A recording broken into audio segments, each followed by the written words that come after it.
اللہ کو پانے کا راستہ کیا ہے؟ محمد الرسول اللہ صلی اللہ تعالی علیہ وسلم۔ لقد کان لکم فی رسول اللہ اسوۃ حسنہ لمن کان یرجو اللہ والیوم الآخر وذکر اللہ کثیرا۔ یہ عجب آیت ہے۔ اس کا ترجمہ تو عام طور پہ کرتے ہیں کہ تمہارے لیے میرے نبی کی زندگی بہترین نمونہ ہے، یہ بھی ٹھیک ہے، لیکن اسوہ ہے اساس سے، تو اس سے ایک لفظ اسوہ بنتا ہے جس میں نمونے کا مطلب بھی ہے، اور جب اس کی اصل میں جاتے ہیں اسا، تو اسا کا مطلب ہے غم کی تسلی، غم کی تسلی۔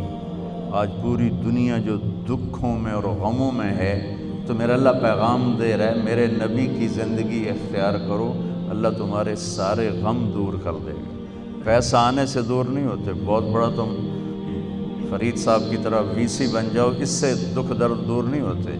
یہ اللہ کے رسول کے در پر جھکنے سے کیا خوبصورت ہے۔ لقد بات ہے ہی یہی اور ہے ہی نہیں، لقد کان لکم، اور اللہ تعالیٰ کہہ رہا ہے یہ صرف تمہارے لیے میں کہہ رہا ہوں، اسپیشل تمہیں کہہ رہا ہوں کہ میرے نبی کی زندگی اپناؤ، تمہارے غموں کی تسلی، لفظ اسوہ، تمہارے غموں کی تسلی، تمہارے دکھ درد دور ہوں، چونکہ جب تم میرے نبی کے طریقے پر آؤ گے میں تم سے پیار کروں گا، اور جب میں تم سے پیار کروں گا تو تمہارے راستے کھولوں گا۔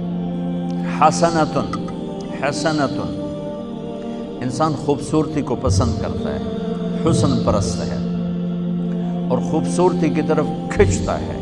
معصوم بچے کو بھی مسکرا کے دیکھو تو وہ بھی مسکراتا ہے، آنکھیں دکھاؤ تو وہ روتا ہے۔ انسان کے اندر حسن پرستی ہے تو باقی ہر حسن زائل ہو جاتا ہے، میرے نبی کے زندگی والا حسن ہمیشہ بڑھتا رہتا ہے۔ تو اسوۃ حسنۃ، تمہارے لیے میرے نبی کی زندگی سب سے خوبصورت نمونہ ہے۔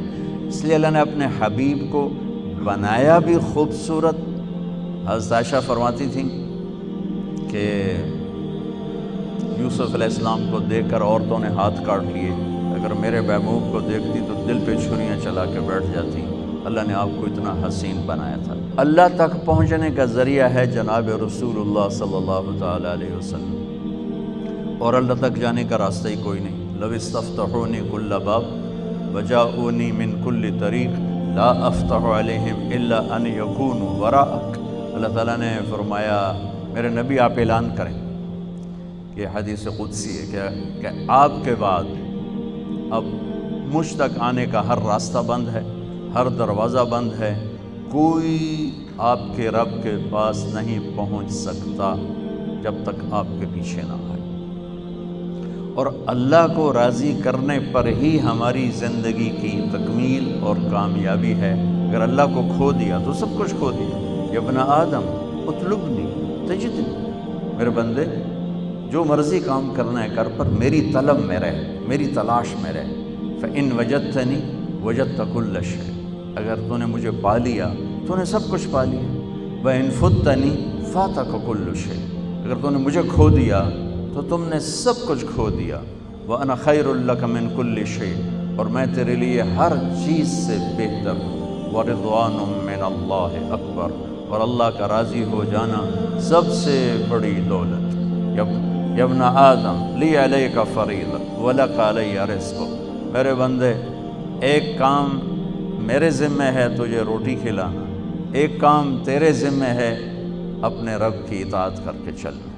یہ اللہ کو پا لینا ہماری معراج ہے، ہماری کامیابی ہے، ہمارا آنے کا مقصد پورا ہو گیا۔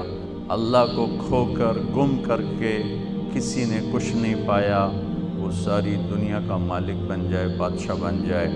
سکندر اعظم نے بابل میں جب موت نے جھٹکا دیا تو ایک آہ بھری اور کہا کوئی ہے جو مجھ سے میری ساری حکومت لے لے اور مجھے اتنے دن مہلت دے دے کہ میں مقدونیہ جا کے مرنا چاہتا ہوں۔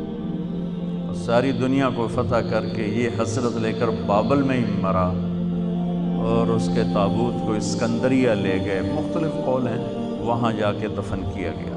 تو میرے عزیزو، اپنی منزل، اپنے اس طریق زندگی میں اللہ کو اپنی منزل بناؤ۔ اللہ کہ یا اللہ تو مل جائے، تو مل جائے۔ سبسکرائب کیجیے ہمارے چینل اور دبائیے بیل کا آئیکن تاکہ آپ کو ریگولر نوٹیفیکیشن اپڈیٹس مل سکیں۔